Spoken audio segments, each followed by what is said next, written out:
সকাল থেকেই না প্রচণ্ড বৃষ্টি, চারিদিকে একদম মানে ধোঁয়াধার বৃষ্টি যাকে বলে। তো এটা জন্মদিনের একদিনের আগের বিয়ে।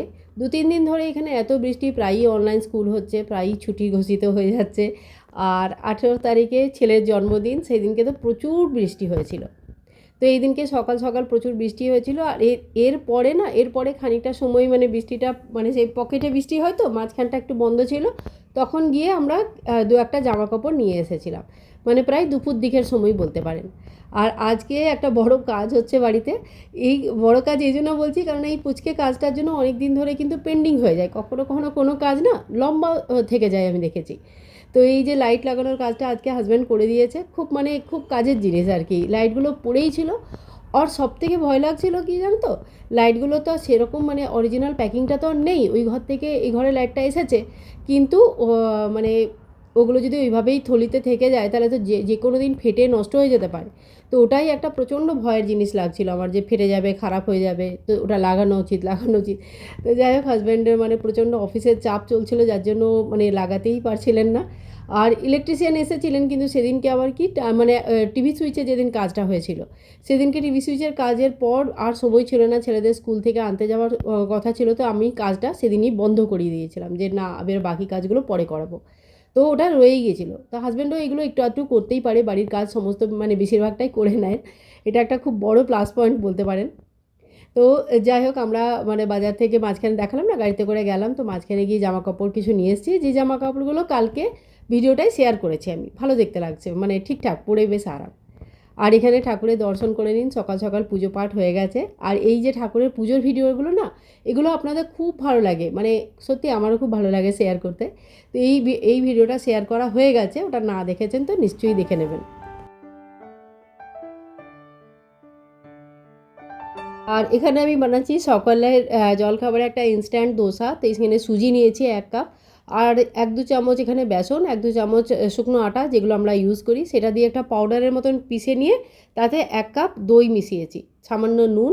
আর এটাকে ফেটিয়ে পরে 10 মিনিটের জন্য রেস্ট করতে ছেড়ে দেবেন।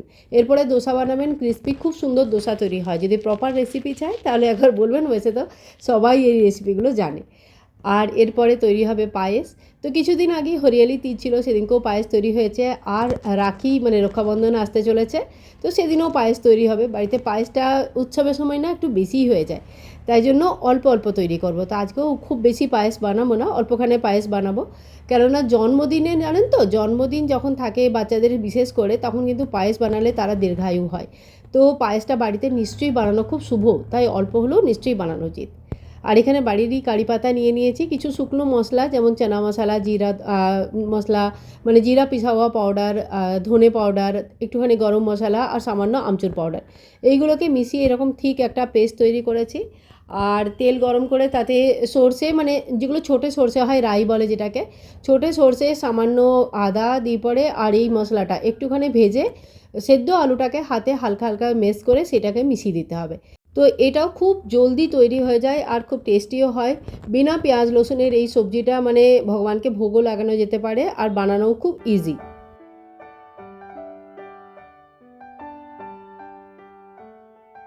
তো যেদিনকে মানে আপনাদের মনে হবে একটু চেঞ্জেস দরকার, কিন্তু খুব বেশি খাটনির দরকার নেই, সেদিনকে কিন্তু এই ধরনের জিনিসগুলো বানানো যেতে পারে।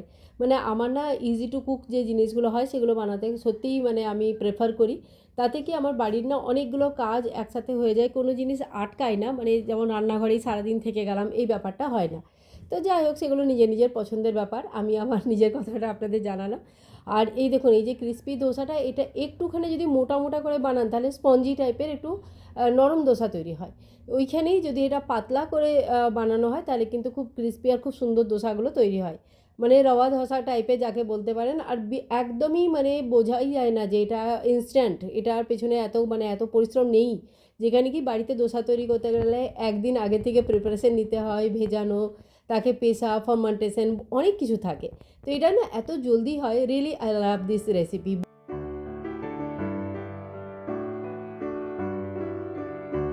তো পায়েসটা তো সব থেকে আগে বসিয়ে দিয়েছি, কেন পায়েসটা না ধীরে ধীরে কম আছে যখন ধীরে ধীরে হয় না তখন একটু মোটা, মানে এত সুন্দর হয় ওটা, একদম মানে মনে হয় যেন চাছি বানানো হয়েছে। তো এই রকম মানে খুব টেস্টি হয় ব্যাপারটা। তো পায়েসটা প্রায় হয়ে এসছে, দোসাগুলো হয়ে গেলেই আমার মানে ভোগ থালিটা তৈরি হয়ে যাবে।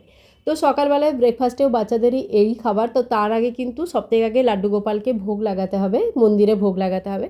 তো এই দেখুন দোসাটা তৈরি হয়ে গেছে, শুকনো আলুর তরকারি দিয়েছি আর এর সাথে যে পায়েস বানিয়েছি সেই পায়েস রাখবো। আর বাড়িতে না অনেকগুলো তুলসী গাছ আছে, মানে প্রত্যেকটা বারান্দাতেই প্রায় মানে দুটো বারান্দাতেই আমি অনেকগুলো করে তুলসী গাছ রেখেছি। তো এখানে একটা ছোট্ট বাটিতে সামান্য জল নিয়ে তুলসী পাতা যদি ভগবানের সামনে রেখে দেওয়া হয় অনেক দিন পর্যন্ত গ্রিন থাকে, মানে খারাপ হয় না, আর ভোগ লাগানো ইজি হয়। আপনাদের একটা কোশ্চেন থাকে যে সব মন্দিরে তো অনেক রকম দেবী দেবতা আছে, কাউকে তুলসী পাতা দেওয়া হয় কাউকে দেওয়া হয় না, তো ভোগটা কিভাবে লাগানো যেতে পারে, একটাই থালাতে কিভাবে লাগানো যেতে পারে। তো আমি তো এইভাবেই লাগাই যে একটা থালাতে ভোগ রেডি করি আর একটা ছোট বাটিতে আলাদা করে তুলসী পাতা দিয়ে দিই, এতে কি আমরা একসাথেই সমস্ত ঠাকুরকে একসাথেই ভোগ লাগাতে পারি।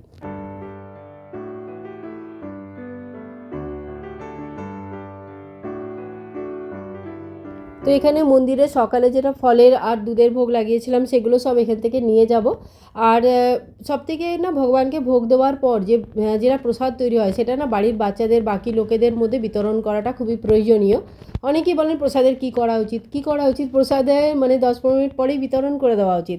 বাড়িতে যত লোকজন আছেন সকলকে দিন, যদি মানে বাড়িতে লোক কম থাকেন তাহলে আপনি নিজে গ্রহণ করুন, কিন্তু প্রসাদ সবসময় গ্রহণ করা উচিত। আর এখানে দেখুন ঠাকুরকে ভোগ অর্পণ করা হয়ে গেছে, আর ছেলে চান করে চলে এসছে, আমাকেও প্রণাম করেছে, ঠাকুরকেও প্রণাম করেছে, সকলকেই মানে সকলের কাছে আশীর্বাদ নিয়েছে। তো আপনাদের সকলেরও আশীর্বাদের অপেক্ষায় রইলাম, আপনারা সকলেই খুব আশীর্বাদ করবেন, জীবনে যেন অনেক বড় হতে পারে আর একজন ভালো মানুষ হতে পারে, অনেক কিছু অ্যাচিভ করতে পারে। এরকম আশীর্বাদ, বড়দের আশীর্বাদ যখন থাকে, ভগবানের আশীর্বাদ থাকে, তখনই না বাচ্চারা জীবনে আগে বাড়ে। তাই আপনাদের সকলের আশীর্বাদ কাম্য রইল।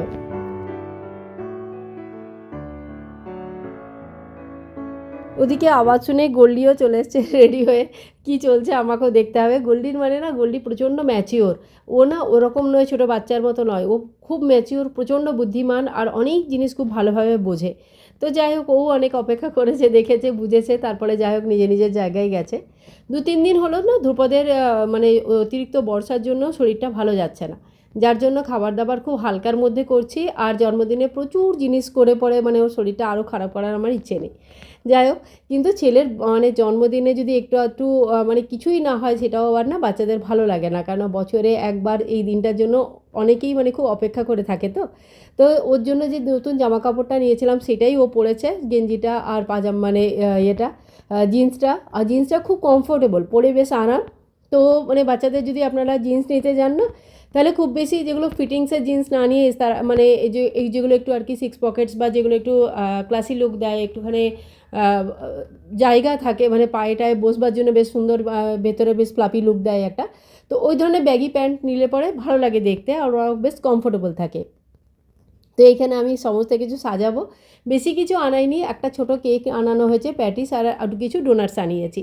তো বাস এইটুকুই জিনিস আনিয়েছি, আর এমনিতেও মানে খুব বেশি যে সাজানো বা সেরকম কিছুই করা হয়নি, কেননা প্রথমত আজকে ওদের স্কুল ছিল, সাডেনলি মর্নিংয়েই মেসেজ এসছে যে না অতিরিক্ত বৃষ্টির জন্য অনলাইন ক্লাসেস হবে, তাই খুব একটা প্রিপারেশন সকাল দিকের আমাদের মানে কোনো প্রিপারেশনই ছিল না দেখতে গেলে, আর ওর শরীরও ভালো ছিল না, তাই জন্য বেশি কিছু করিনি। তো এখানে আমাদের সাজানো গোছানোর কাজটা চলছে।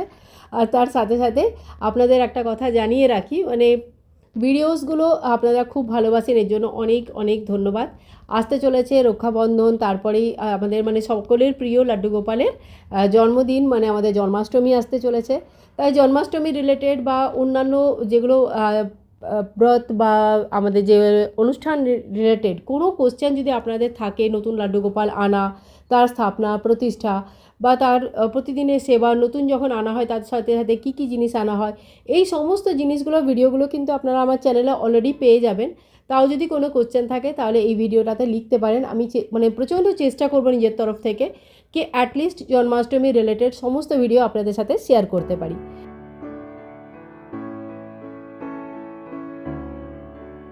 এই আমাদের একটুখানি সামান্য সাজানো গোছানো হয়ে গেছে, আর এই লাল রঙের যে টেবিল ক্লথটা না, এটা পিওর কটন, অনলাইন নিয়েছিলাম আমি, মানে এটা এত আমার তো খুবই প্রিয়, এটা খুবই ভালো লাগে। আর পয়লা বৈশাখের সময় যখন এরকম একটা মানে লাল আর সাদার কম্বিনেশন বানানো হয় না, তখন really it's look so beautiful, so nice না, খুব সুন্দর লাগে দেখতে। তো আমি নর্মালি যখন আমাদের মানে পয়লা বৈশাখ আসে না, তখন এই টেবিল ক্লথটা ওই সময়তে খুবই ব্যবহার করি, খুব ভালো লাগে দেখতে। মানে আমার ওই লাল সাদার যে কম্বিনেশনটা সেদিনকের জন্য স্পেশালি খুবই সুন্দর লাগে দেখতে।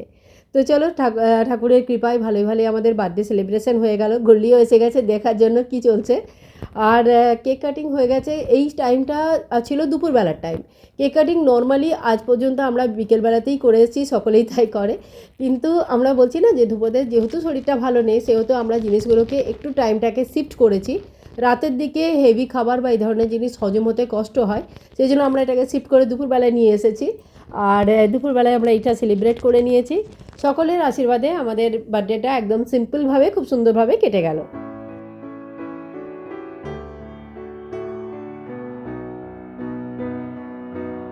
তো আজকের ভিডিওটা এখানেই এন্ড করছি। আই হোপ আপনাদের ভিডিওটা ভালো লেগেছে। ভালো লাগলে please like share and comment, চ্যানেলকে সাবস্ক্রাইব করে রাখবেন। দেখা হবে নেক্সট ভিডিওতে। তখন পর্যন্ত হরে কৃষ্ণ, রাধে রাধে।